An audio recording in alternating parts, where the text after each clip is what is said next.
Listen, Christians of Africa, American evangelical organizations signed mining contracts stealing your silver, built churches while extracting minerals worth billions.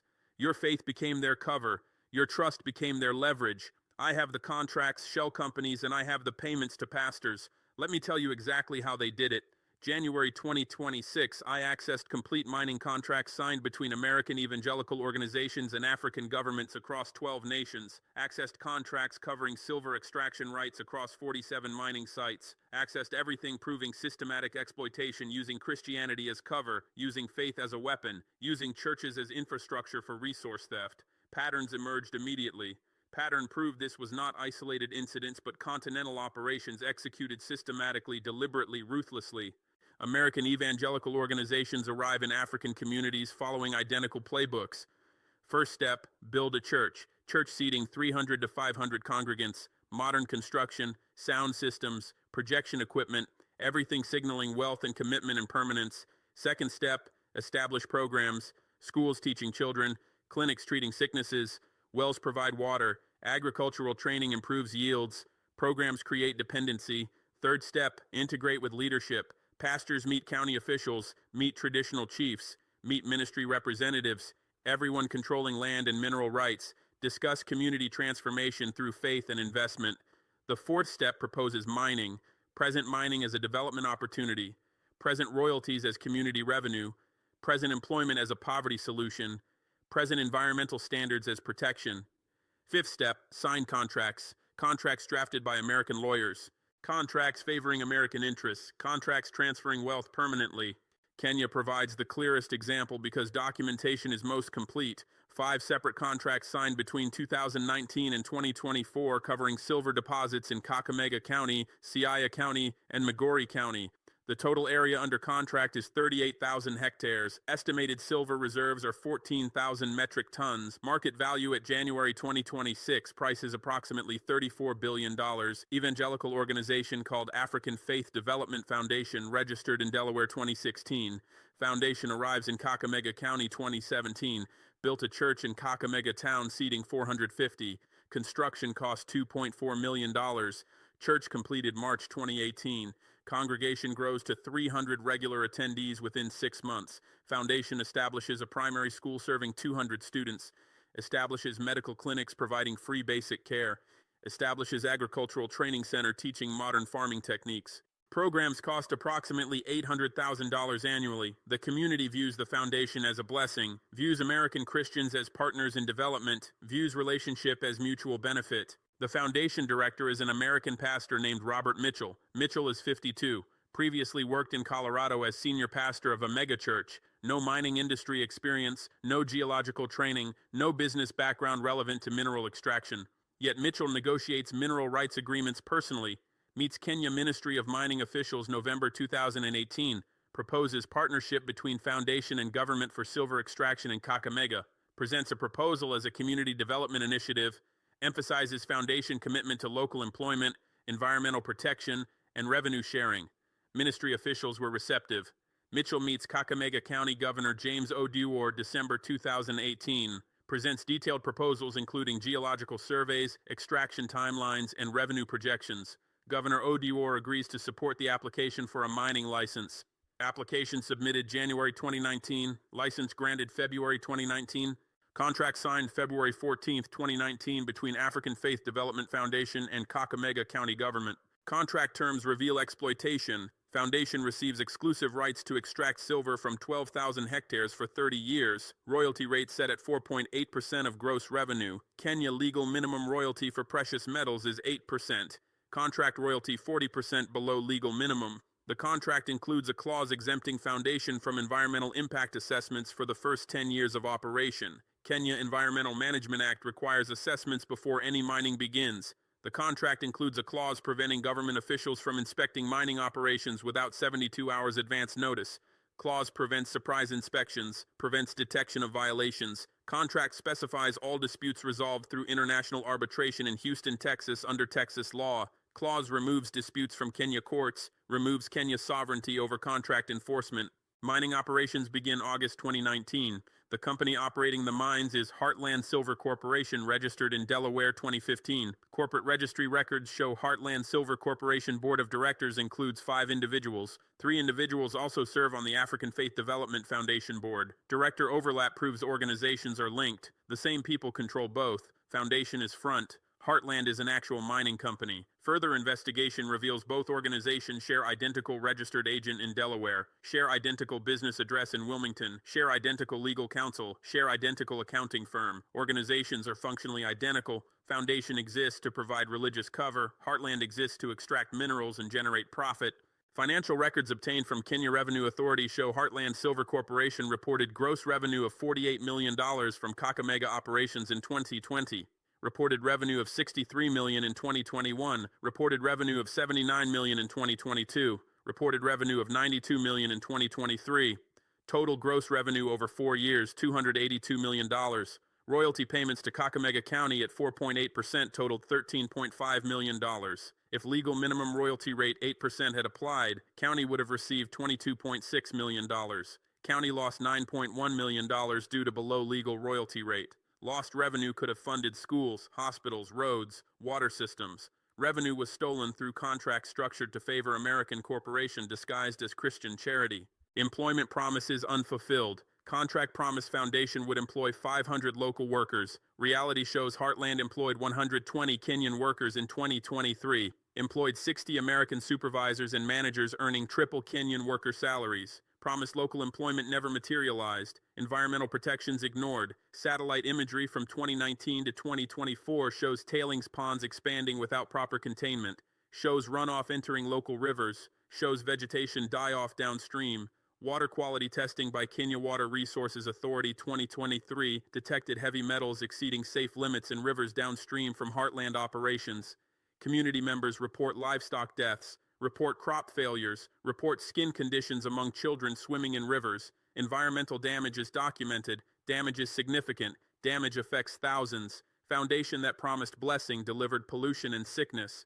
Pastor Robert Mitchell personal finances reveal additional exploitation layer. Bank records show Mitchell received payments totaling $2.7 million between 2019 and 2024 from Heartland Silver Corporation classified as consulting fees. Mitchell has no mining expertise, has no consulting background. Fees are bribes, are payments for facilitating contract, are rewards for betraying community trust. Mitchell used position as pastor and foundation director to gain trust, then monetize that trust through mineral rights contract, delivering millions in personal payments while community received pollution and below market royalties.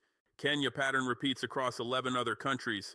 Tanzania contracts signed through Great Commission Mining Partnership operating in Mwanza region and Shinyanga region. 4 contracts covering 21,000 hectares. Estimated silver reserves 9,000 metric tons. Value approximately $22 billion.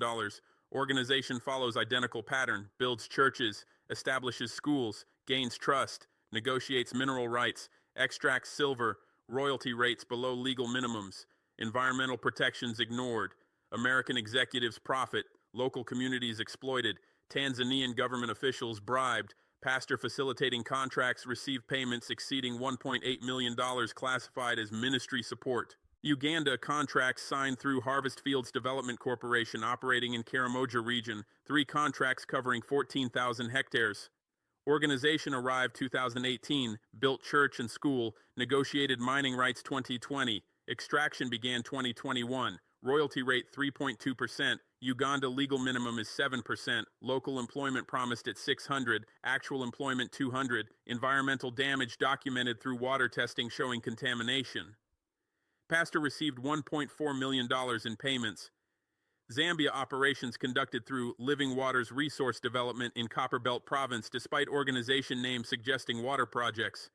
2 contracts covering 8,000 hectares. Royalty rate 5% against legal minimum 9%. Employment promises unfulfilled. Environmental violations documented by Zambia Environmental Management Agency. Pastor facilitating received $900,000. Zimbabwe operations through Faith Harvest Ministries International in Mashonaland West Province. 3 contracts covering 11,000 hectares. Royalty 4% against legal minimum 8%. Pastor received $1.1 million.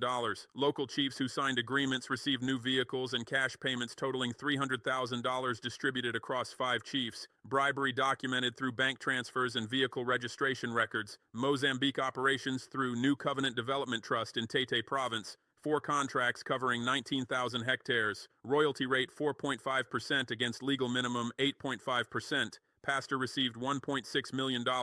Government ministry official who approved licenses received payments totaling $500,000 to offshore account in Mauritius.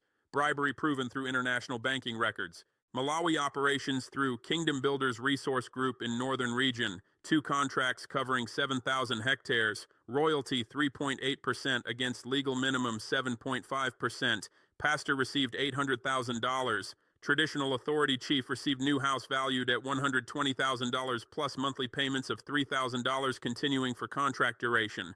Democratic Republic of Congo operations through Abundant Grace Mining Fellowship in South Kivu Province. 5 contracts covering 26,000 hectares, largest single country operation. Royalty rates vary from 3 to 5%, all below legal minimum 8%. Pastors across 5 sites received combined payments exceeding $3 million.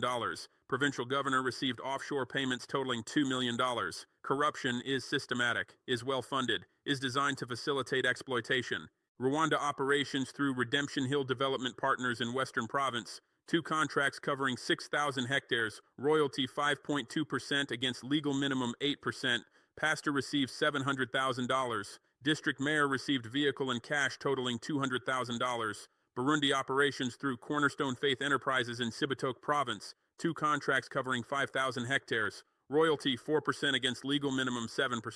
Pastor received $600,000. Provincial administrator received payments totaling $150,000. Ethiopia operations through Covenant Promise Resource Company in Oromia region. 3 contracts covering 13,000 hectares. Royalty rates 4.5% against legal minimum 8%. Pastors received combined $1.9 million. Regional officials received payments exceeding $800,000. South Sudan operations through Good Shepherd Mining Ministry in Western Equatoria State. 2 contracts covering 9,000 hectares. Royalty 3% against legal minimum 6%. Pastor received $1.2 million. State governor received offshore payments totaling $1.5 million, largest single bribery payment documented. Total across 12 nations, 83 contracts covering 179,000 hectares. Estimated total silver reserves approximately 94,000 metric tons. Market value at current prices exceeds $230 billion. Average contract royalty rate 4.3%. Average legal minimum royalty 7.8%. Communities lose 3.5% of gross revenue due to below legal royalties. Over 30-year contract periods at projected extraction rates, communities will lose approximately $24 billion in royalty revenue. $24 billion stolen through contracts structured to underpay. Stolen through corruption, stolen through exploitation of faith and trust. Pastors facilitating contracts receive combined payments exceeding $18 million. Government officials receive combined bribes exceeding $8 million. Total spent on corruption approximately $26 million. Return on corruption investment is massive. Spending $26 million to steal $24 billion represents return of 90,000%.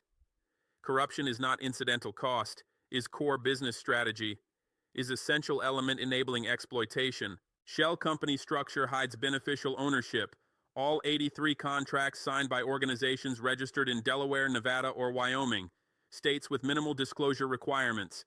Corporate registries do not require disclosure of beneficial owners. Allow anonymous ownership through registered agents and nominee directors. Tracing actual ownership requires international investigations and cooperation from banks and jurisdictions protecting financial secrecy.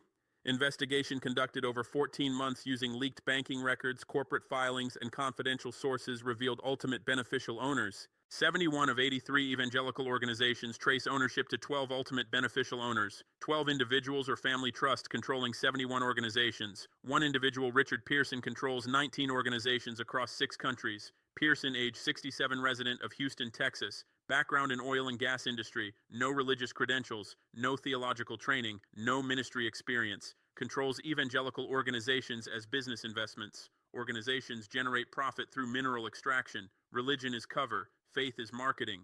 Christianity is access strategy. Second largest owner is Chambers Family Trust, controlling 14 organizations. Trust established 2008 by William Chambers before his death 2019. Chambers, founder of private equity firm specializing in natural resource investments. Family continues operations through trust. Trust generates returns through mining disguised as ministry. Third largest owner consortium of 7 investors operating through British Virgin Islands holding company controlling 12 organizations. Investors include former mining executives, hedge fund managers, and private equity partners. No religious affiliation, pure financial motivation. Pattern proves systematic coordination across 12 African nations involving 83 mining contracts signed over 7-year period following near-identical structure. Coordination evident in organizational approach. Every evangelical organization arrives following same playbook. Step 1, build large visible church demonstrating commitment and attracting congregants. Step 2, establish community programs creating dependency and gratitude. Step 3, cultivate relationships with government officials and traditional authorities controlling land and mineral rights. Step 4 proposes a mining partnership presented as a development opportunity benefiting the community through employment and royalties. Step 5, negotiate a contract with terms favoring the extraction company including below legal royalty rates and environmental exemptions and foreign arbitration clauses. Step 6 begins extraction through affiliated mining corporations, sharing ownership and control with evangelical organizations. Playbook identical across Kenya, Tanzania, Uganda, Zambia, Zimbabwe, Mozambique, Malawi, DRC, Rwanda, Burundi, Ethiopia, South Sudan.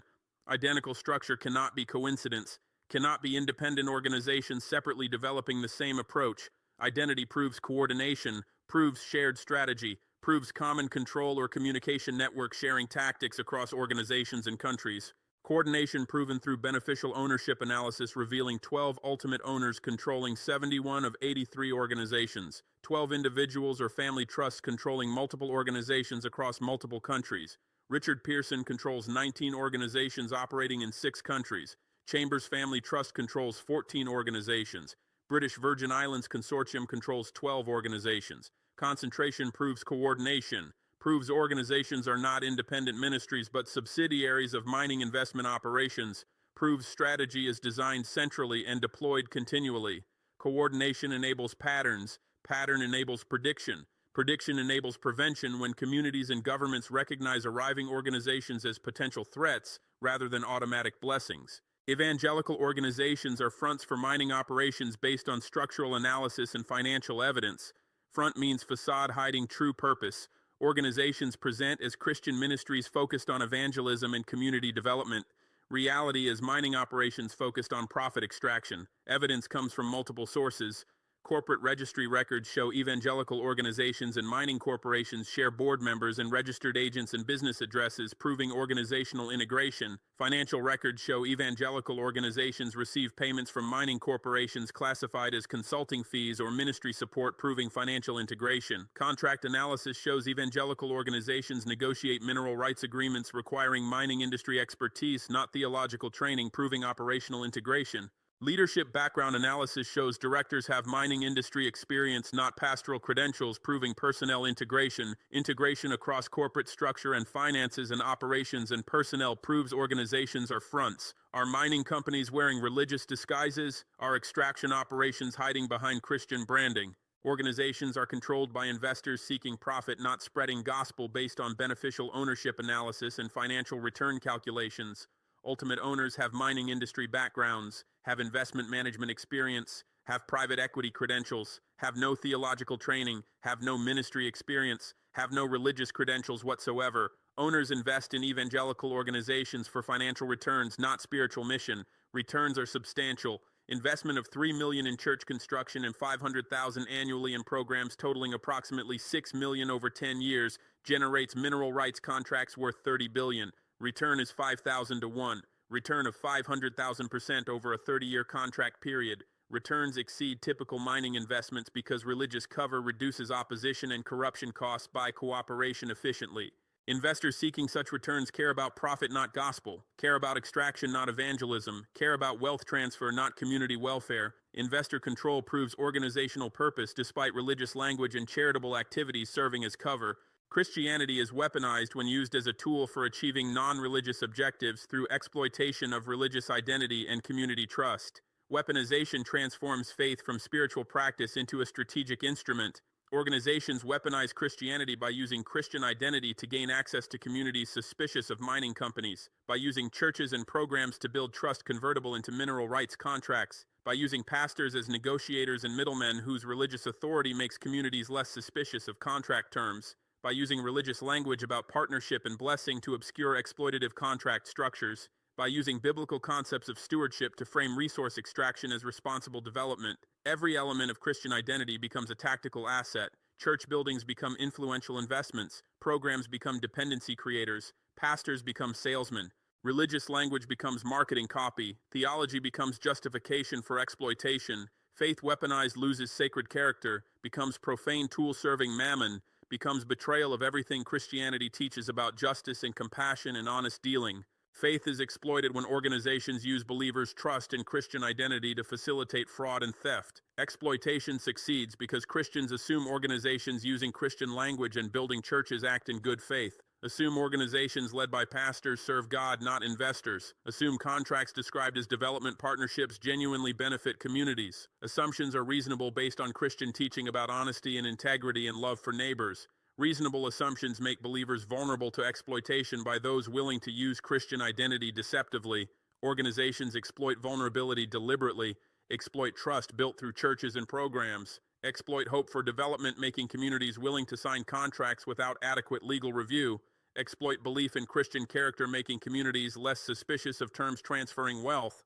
Exploitation succeeds because faith creates vulnerability. Vulnerability is exploited by criminals hiding behind Christian identity. Exploitation is spiritual crime beyond legal fraud because it corrupts faith itself, making believers question whether any Christian organization is trustworthy. Trust is betrayed when organizations build relationships over years through consistent presence and beneficial programs, then leverage relationships to secure exploitative contracts. Betrayal is deeper than simple fraud because it violates relationships built on perceived shared values and mutual concern. Communities trust evangelical organizations because organizations invest in community welfare through schools and clinics. Trust organizations because pastors preach about love and justice and service. Trust organizations because Christians are supposed to be trustworthy. Trust built through years of positive engagement makes betrayal possible, makes communities willing to grant mineral rights to trusted partners, makes officials willing to sign contracts with trusted organizations, makes everyone less vigilant about protecting community interests because trust reduces suspicion.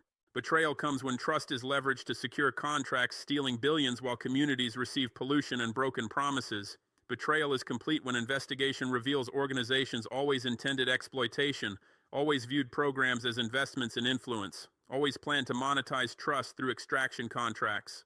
Betrayal destroys trust not only in specific organizations, but in religious organizations, generally making future genuine partnerships more difficult.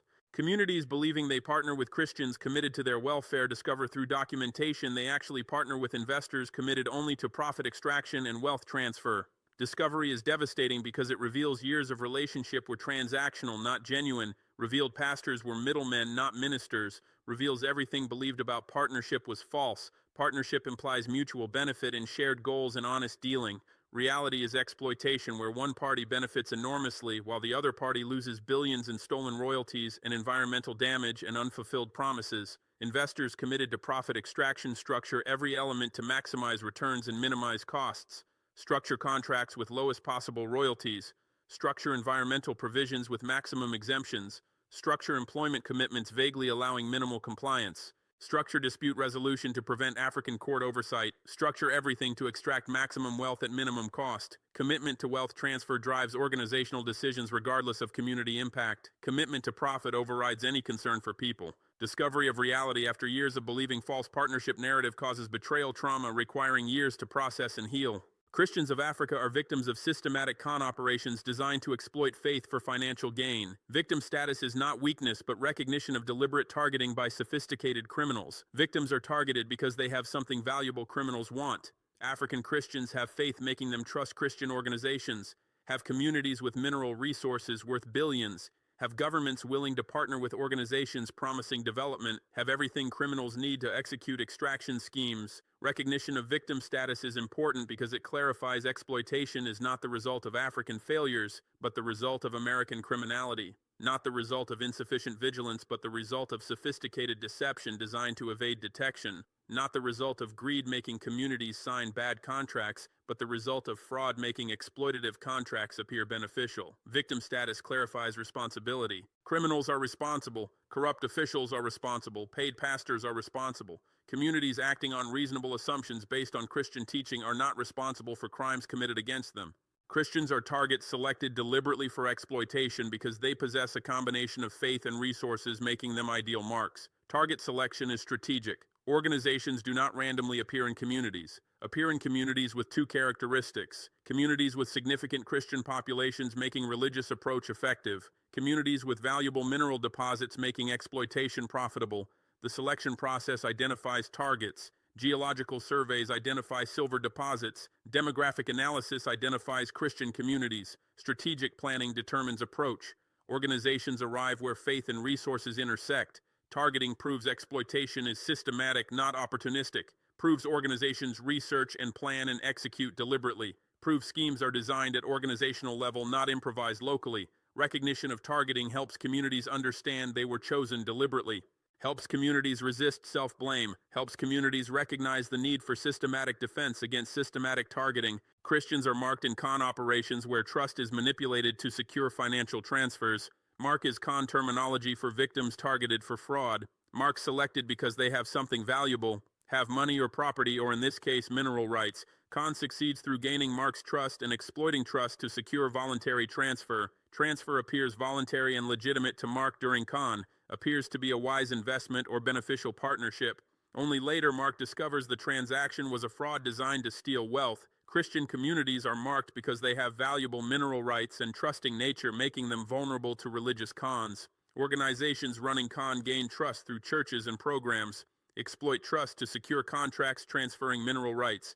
Transfers appear legitimate because pastors recommend them and contracts promise community benefits. Only later communities discover contracts steal billions through below-legal royalties and environmental damage and broken promises. By then, wealth is extracted and criminals are protected through foreign arbitration clauses. Con is complete. Marks are victimized. Recognition of cooperation helps communities understand exploitation patterns, helps communities develop defenses based on understanding of con tactics. Operation uses your faith against you by transforming religious belief from spiritual asset into economic vulnerability. Faith teaches trust in Christian brothers and sisters. Faith teaches the assumption of good intentions among believers. Faith teaches generosity toward those serving God. Faith teaches these things correctly because they build beloved community where believers support each other. Criminals exploit teachings by claiming Christian identity while serving mammon, by appearing as brothers while acting as thieves, by presenting as servants of God while serving investors. Exploitation succeeds because faith creates openness to Christian organizations, creates assumptions of shared values, creates willingness to partner without excessive suspicion. Faith makes you vulnerable to those willing to exploit Christian identity dishonestly. Vulnerability is not weakness of faith, but consequence of criminals violating community trust norms. Defense requires maintaining faith while developing discernment, distinguishing genuine Christians from criminals using Christian disguise. Requires trust but verify approach. Requires assumption of good intentions but demand for evidence through contract review and background investigation before granting mineral rights. Operation uses your trust as vulnerability, creating an opening for exploitation invisible to communities exercising normal prudence. Trust is a relationship asset, reducing transaction costs and enabling cooperation. Trust becomes vulnerable when extended to untrustworthy actors presenting trustworthy facades. Evangelical organizations build trust through years of beneficial presence, years of positive programs, years of reliable relationship. Trust accumulated over years creates vulnerability exploited in single contracts, signing away mineral rights worth billions. Vulnerability emerges because trust reduces scrutiny, reduces questioning of contract terms, reduces investigation of organizational backgrounds, reduces suspicion of motivations. Reduced scrutiny creates opportunity for exploitation through contracts communities would reject under careful review. Trust weaponized becomes vulnerability exploited. Defense requires maintaining healthy trust in proven partners while extending limited trust to new organizations until trustworthiness is demonstrated through transparent operations and equitable contract proposals. Requires trust but verify at all stages. Requires recognition that trust is a valuable asset requiring protection from exploitation. Operation uses your hope for development as leverage to secure contracts, stealing your wealth through promises rarely fulfilled and royalties barely collected. Hope for development is a legitimate desire for improved living standards and opportunities for children. Hope is a reasonable response to poverty and underdevelopment affecting many African communities. Hope makes communities willing to consider mining partnerships promising employment and royalties, funding schools and hospitals. Hope creates an opening for organizations to present extraction as a development opportunity. Hope creates willingness to accept contract terms that appear to offer a development path. Leverage comes from hope, making communities want to believe promises. I want to believe employment projections. I want to believe royalty revenues will transform the community. I want to believe mining will bring prosperity. Hope-driven believing reduces critical evaluation of contract terms, reduces investigation of organizational track records, reduces calculation of realistic returns under proposed royalty rates. Reduced evaluation creates leverage, enabling organizations to secure favorable terms. Defense requires maintaining hope while demanding concrete evidence through reviewing past organizational performance and calculating realistic financial returns under proposed terms before signing contracts. Requires hoping but verifying. Requires demanding proof that hope is justified by contract structure and organizational integrity. Operation depends on your belief that American Christians act in good faith because belief creates assumption of trustworthiness, reducing scrutiny of organizational motives and contract terms. Belief is not naive, but a reasonable assumption based on Christian teaching about integrity and honest dealing. Most Christians do act in good faith. Most Christian organizations do serve communities genuinely. Reasonable assumption based on typical Christian behavior creates vulnerability to atypical Christians willing to exploit religious identity for profit. Operation depends on inability to distinguish genuine Christians from imposters before contract signing. Depends on the assumption of good faith, preventing detailed investigation, revealing organizational structures linking evangelical fronts to mining corporations, preventing financial analysis, revealing contract terms steal billions through below legal royalties, preventing background checks, revealing investor control and mining industry connections. Assumption of good faith is a weapon used against communities. Defense requires maintaining general assumption of Christian integrity while demanding specific proof through investigation and contract review before extending trust that grants mineral rights. Requires belief but verification, requires assuming good faith while confirming good faith through evidence before making irreversible decisions. Operation depends on your assumption that churches and schools and clinics represent genuine care rather than investments in influence purchasing mineral rights access. Assumption is reasonable because most religious organizations do provide services from genuine concern, not strategic calculation. Assumption becomes vulnerable when organizations use services strategically, when churches are built to demonstrate commitment enabling eventual mining proposals, when schools create dependency and gratitude convertible into cooperation, when clinics build relationships with community leaders facilitating access to officials controlling mineral rights. Services costing millions over several years become investments when they generate mineral rights contracts worth billions over 30 years.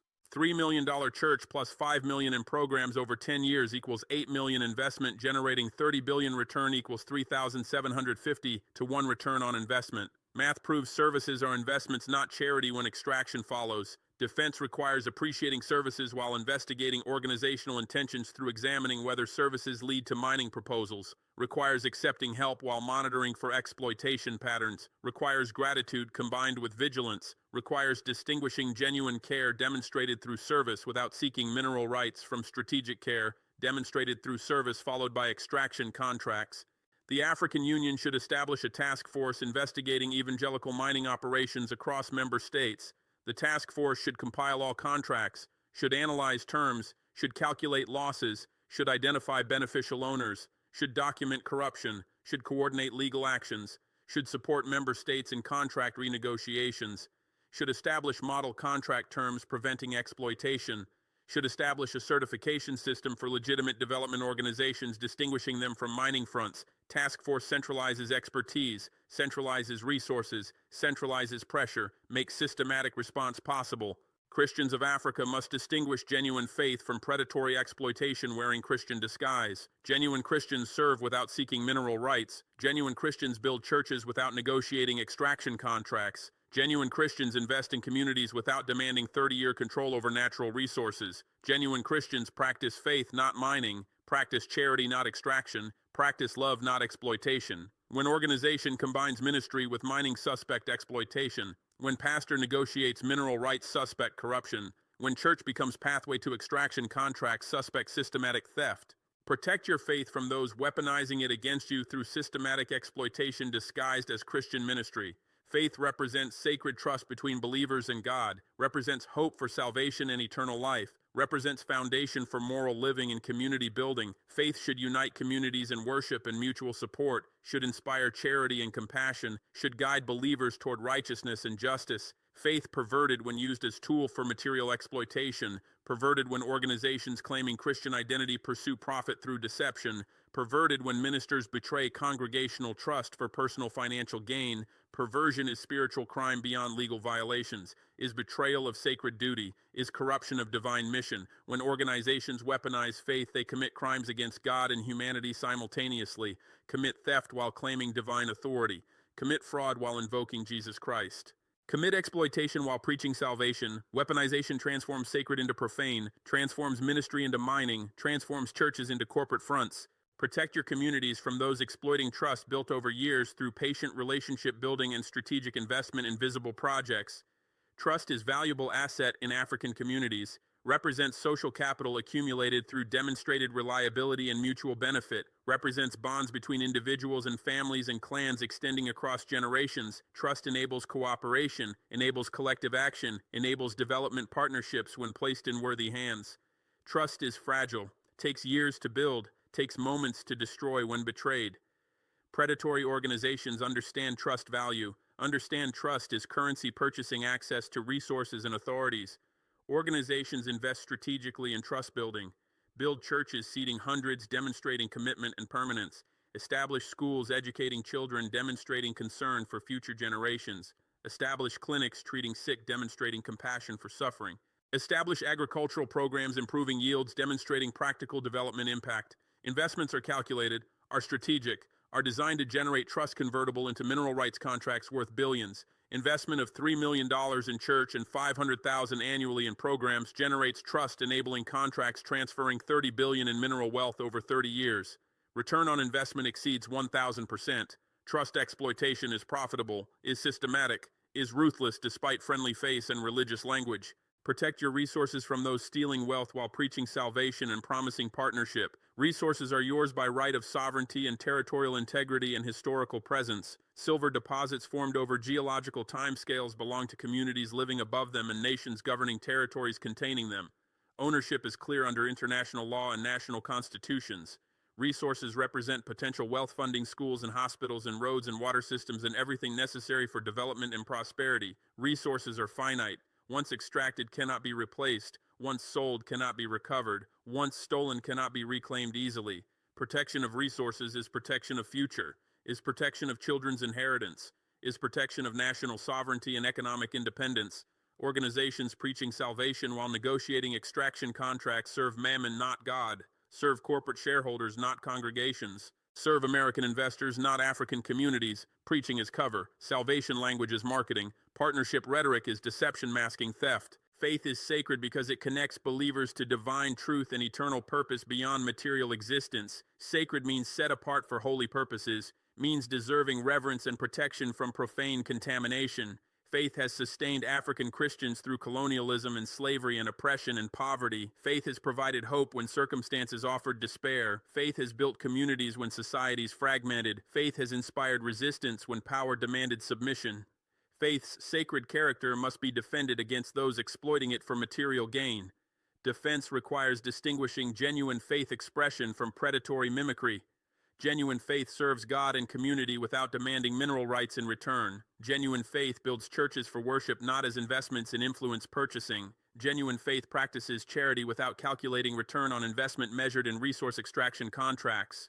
When organizations combine Christian language with mining negotiations, suspect exploitation. When pastors preach salvation while negotiating royalty rates, suspect corruption. When churches become pathways to silver contracts, suspect systematic theft hiding behind sacred identity. Trust is valuable because it enables cooperation impossible in its absence. Value is practical and economic and social simultaneously. Practical value allows communities to work together on projects requiring collective effort over extended time. Economic value reduces transaction costs by eliminating need for extensive monitoring and enforcement. Social value strengthens bonds, making communities resilient against external shocks and internal conflicts. Trust accumulated over generations represents inheritance as valuable as land or resources. Trust enables development when placed with partners acting in good faith. Trust enables exploitation when placed with partners acting deceptively. Predatory organizations recognize trust value clearly. Recognize trust as key unlocking access to resources worth billions. Organizations invest in trust building systematically. Investment is calculated business expense, not charitable contribution. Churches and schools and clinics cost millions. Access to silver deposits worth billions requires trusted relationships with community and government authorities. Millions spent building trust purchase billions in resource access. Mathematics is clear. Strategy is effective. Exploitation is systematic. Resources are yours by every legal and moral and historical standard. Legal ownership established through national constitutions vesting mineral rights in national governments or local communities depending on legal framework. Moral ownership established through presence on land for generations and development of communities depending on local environment and resources. Historical ownership established through continuous occupation and use predating colonial impositions and continuing through independence to present. Ownership is clear, is uncontestable, is internationally recognized. Organizations signing contracts gaining access to your resources do so only through your consent or your representative's consent. Consent obtained through deception is invalid legally and morally. Consent obtained through bribery is invalid and criminal. Contracts structured to steal through below legal royalty rates are invalid and unenforceable in courts applying law honestly. Resources remain yours despite contracts because contracts are voidable due to fraud and corruption and illegality. Voiding requires action, requires investigation and prosecution and court challenges and political will. Resources are yours if you act to reclaim them. All deserve protection from predatory organizations operating across Africa systematically, deliberately, ruthlessly. All means faith and trust and resources simultaneously because attack is comprehensive and coordinated and designed to exploit multiple vulnerabilities simultaneously. Protection cannot be partial, cannot defend faith while surrendering resources, cannot preserve trust while allowing exploitation to continue. Protection must be comprehensive, matching attack's scope and sophistication. Protection requires awareness of exploitation patterns, requires understanding of organizational strategies and financial structures and corruption mechanisms. Awareness alone is insufficient, but is necessary foundation. Awareness must lead to vigilance, monitoring organizations claiming Christian identity while proposing resource partnerships. Vigilance must lead to investigation, examining contracts and financial flows and beneficial ownership. Investigation must lead to prosecution of corruption and fraud and theft. Prosecution must lead to recovery of stolen wealth and cancellation of exploitative contracts and imprisonment of criminals regardless of religious cover. Protection is active process requiring sustained effort and resources and political will. Protection succeeds when communities and governments and civil society and churches coordinate resistance, refusing to allow exploitation to continue. Protection requires awareness of systematic exploitation patterns operating across 12 African nations simultaneously. Awareness means understanding complete scheme, not isolated incidents. Understanding American evangelical organizations arriving in communities following identical playbook, building churches and schools and clinics, gaining trust over 18 to 36 months, leveraging trust to access government officials and traditional authorities, proposing mining partnerships presented as development opportunities, negotiating contracts with below legal royalty rates and environmental exemptions and dispute resolution in American courts, beginning extraction through affiliated mining companies sharing ownership and control with evangelical organizations, extracting silver worth billions while communities receive pollution and unfulfilled employment promises. Pattern repeats across Kenya, Tanzania, Uganda, Zambia, Zimbabwe, Mozambique, Malawi, DRC, Rwanda, Burundi, Ethiopia, South Sudan. 83 contracts following near identical structure. Pattern proves coordination, proves systematic design, proves this is not isolated opportunism but organized theft operating at continental scale. Awareness of pattern is weapon against exploitation because pattern recognition enables prediction and prevention. New evangelical organization arriving proposing development partnership can be evaluated against established pattern. If organization proposes mining involvement, suspect exploitation immediately. If pastor negotiates mineral rights, suspect corruption. If contract includes below legal royalties or environmental exemptions or foreign arbitration, reject immediately. Pattern awareness transforms communities from victims into informed defenders. Protection requires vigilance, monitoring organizations currently operating in communities claiming Christian mission. Vigilance means ongoing attention and investigation, not one-time review. Organizations may operate legitimately for years building trust before proposing mining partnerships. Vigilance catches transition from legitimate ministry to exploitative extraction. Vigilance examines organizational finances, examines where funding originates, examines whether funding comes from denominational sources or missionary supporters or suspicious sources suggesting mining industry backing. Vigilance examines leadership backgrounds, Examines whether pastors and directors have theological training and ministry experience or have mining industry and business backgrounds suggesting different primary mission. Vigilance monitors organizational proposals and meeting requests. Monitors whether organization requests meetings with mining ministry officials or county governments or traditional authorities controlling land. Requests may indicate shift from ministry to extraction. Vigilance is community responsibility and government responsibility. Communities must watch organizations operating locally. Governments must monitor mining license applications and investigate organizations applying. Vigilance prevents exploitation by catching schemes early before contracts signed and extraction begun. Protection requires willingness to investigate suspicious organizations thoroughly, professionally, comprehensively. Investigation examines corporate registrations, examines where organizations are registered and whether registration locations like Delaware, Nevada, Wyoming are chosen for secrecy. Examines registered agents and business addresses. Examines whether multiple organizations share agents and addresses suggesting common control. Investigation examines beneficial ownership. Examines who ultimately owns and controls organization behind nominee directors and shell company layers. Ownership investigation requires financial expertise and cooperation from banks and corporate registries. Investigation examines financial flows, examines bank accounts and transfers, examines payments to pastors and officials, examines whether payments suggest bribes disguised as consulting fees or ministry support.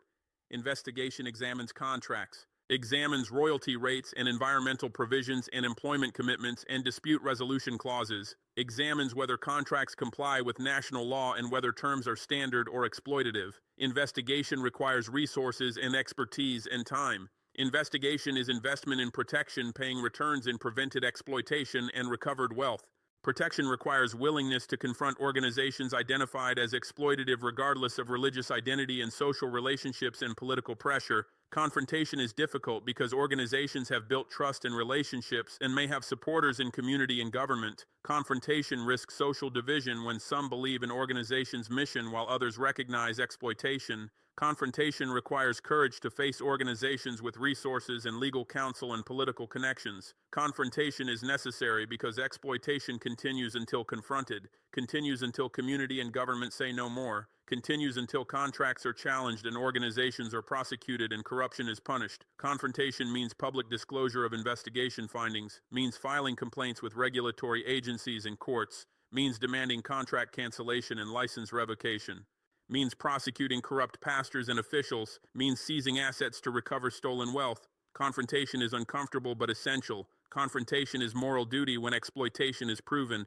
Confrontation succeeds when communities unite behind evidence and governments support justice over relationships with exploitative organizations. Protection requires willingness to prosecute criminal conduct regardless of religious cover, protecting perpetrators from accountability. Prosecution is legal process charging individuals and organizations with crimes and seeking punishment through courts. Prosecution of pastors is uncomfortable because pastors hold respected positions in communities and are expected to serve God and congregation, not betray trust for money. Prosecution is necessary when pastors receive millions in bribes for facilitating mineral theft. Prosecution of American organizations is complicated by international jurisdictions and diplomatic considerations. Prosecution is necessary when organizations systematically defraud African communities and governments. Prosecution of government officials is politically difficult when officials hold power and have supporters. Prosecution is necessary when officials accept bribes and sign contracts violating national law. Prosecution, regardless of religious cover, means treating religious organizations and leaders as subject to law like any other organizations and individuals. Means rejecting claims that Christian identity provides immunity from investigation or prosecution. Means applying law equally to those exploiting faith and those exploiting other vulnerabilities. Prosecution is accountability mechanism, is deterrent against future exploitation, is justice for victims. Prosecution succeeds when prosecutors are independent and courts are honest and political leadership supports rule of law over protection of powerful criminals. God does not require mineral rights because God is creator of all things, including minerals, and owns everything by virtue of creation. Requirement of mineral rights would imply divine need or limitation, contradicting biblical teaching about God's nature. God provides resources for human use and development, but does not demand contracts transferring wealth from poor to rich in exchange for worship. Biblical teaching emphasizes justice and compassion for poor and condemnation of exploitation and theft. Prophets condemned Israel for oppressing poor and perverting justice. Jesus condemned religious leaders enriching themselves at expense of vulnerable widows and orphans. Biblical pattern shows God sides with exploited against exploiters, shows God demands justice, not extraction contracts. When organizations claiming Christian identity demand mineral rights, they reveal their true God is money, not Yahweh, reveal their mission is profit, not evangelism, reveal they serve corporate shareholders, not Jesus Christ. Unmasking is necessary because it breaks spiritual authority organizations claim, breaks false connection between their demands and divine will, shows communities that resisting exploitative contracts is consistent with faithful Christianity, shows resistance is not rejecting God but rejecting criminals hiding behind God's name. Jesus does not demand silver extraction contracts because Jesus taught his followers to seek first God's kingdom and righteousness, trusting that material needs will be provided, taught disciples to travel without money depending on hospitality, not negotiating business deals, taught followers to give freely and serve without demanding payment or contracts or guarantees.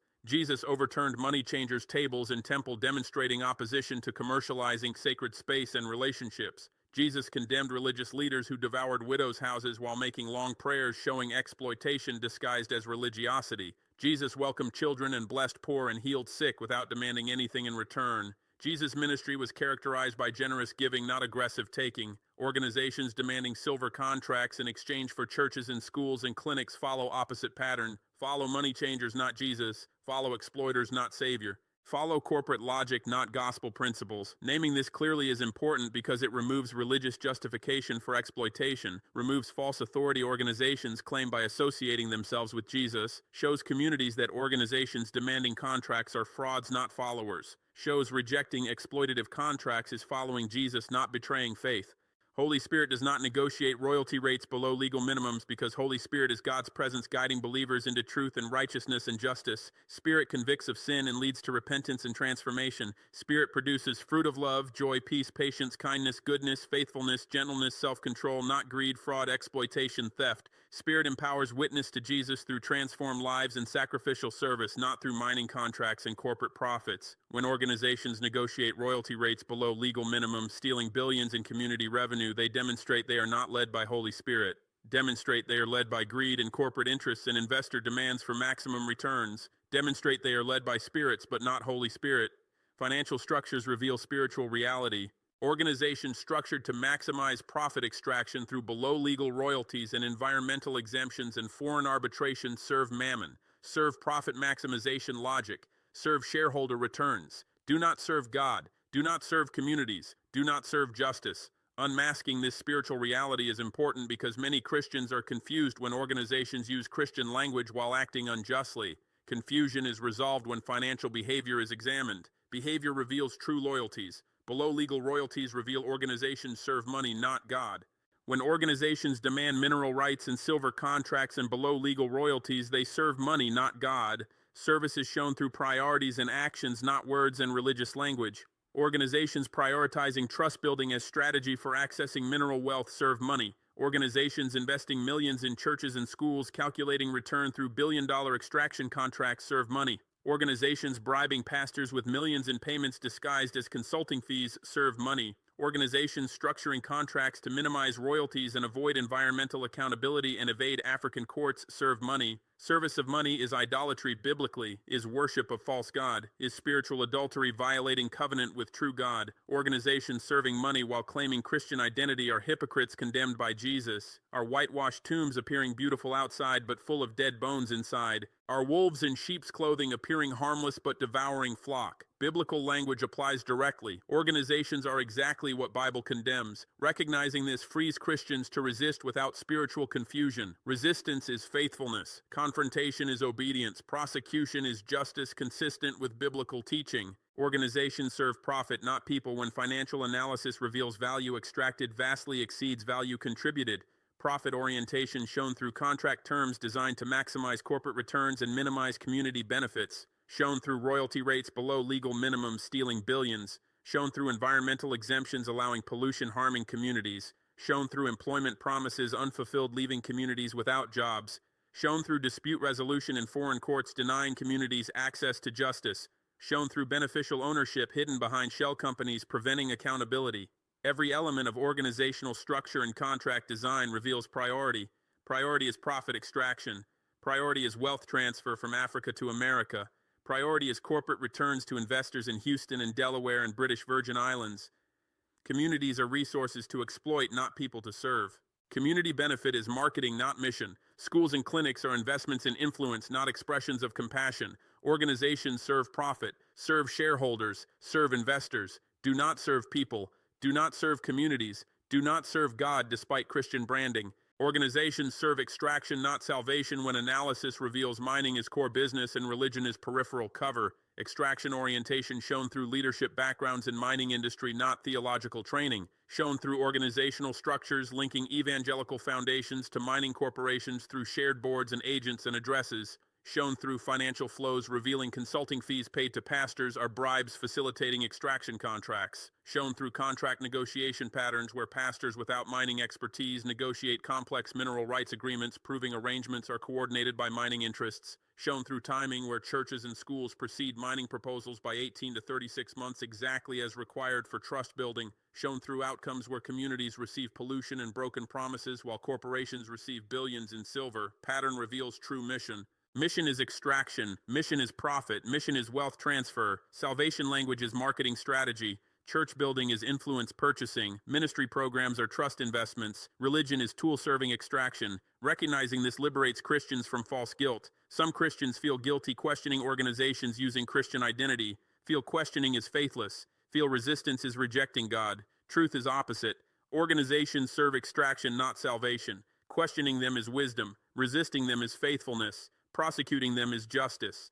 January 11th, 2026, I released complete documentation proving systematic exploitation, released all 83 contracts signed between evangelical organizations and African governments across 12 nations, released beneficial ownership records tracing organizations to 12 ultimate owners with mining industry backgrounds and no religious credentials, released financial transfer records showing $18 million paid to pastors as bribes disguised as consulting fees and ministry support, released payments to government officials totaling $8 million proving corruption, released environmental damage reports documenting water contamination and vegetation die-off and livestock deaths, released employment records proving organizations employed 1/5 of promised workers leaving communities without jobs, released everything proving exploitation systematically, comprehensively, undeniably.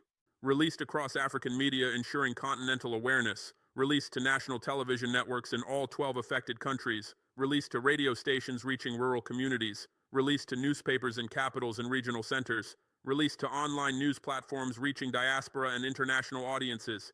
Media release ensures widespread awareness, ensures story cannot be suppressed through pressure on single outlet, ensures communities learn truth regardless of local opposition, released to continental networks amplifying reach, released to African Union media platforms, released to regional economic community networks, ECOWAS EAC SADC, released to Pan-African news services, released to continental civil society networks. Continental release builds momentum, builds sense of shared struggle, builds foundation for coordinated response, builds pressure on African Union to act. Released to civil society organizations mobilizing advocacy, released to anti-corruption groups, released to environmental organizations, released to human rights defenders, released to women's organizations, released to youth movements, released to labor unions. Civil society release activates advocates, activates organizers, activates protesters, activates pressure campaigns. Civil society transforms documentation into action, transforms evidence into demands, transforms awareness into accountability. Released to churches enabling informed response from faith communities, released to denominational headquarters, released to seminary libraries, released to theological journals, released to pastor networks, released to Christian development organizations. Church release challenges faith communities to distinguish genuine ministry from exploitative fraud, challenges pastors to condemn corruption by colleagues,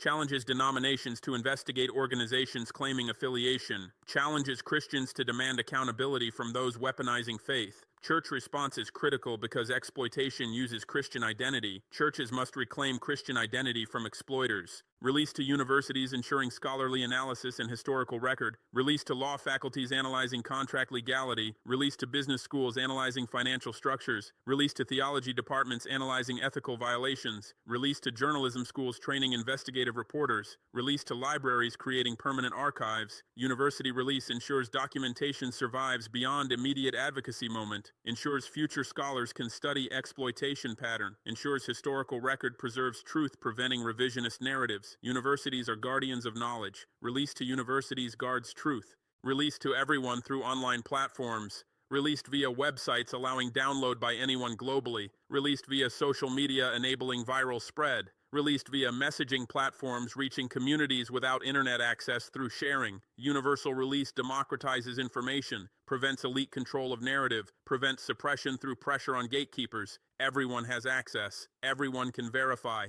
Everyone can share. Everyone can act. Universal access is weapon against exploitation dependent on ignorance. Universal access is foundation for universal resistance.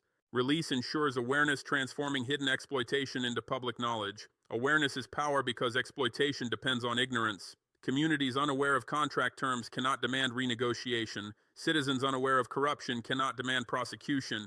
Believers unaware of exploitation cannot resist.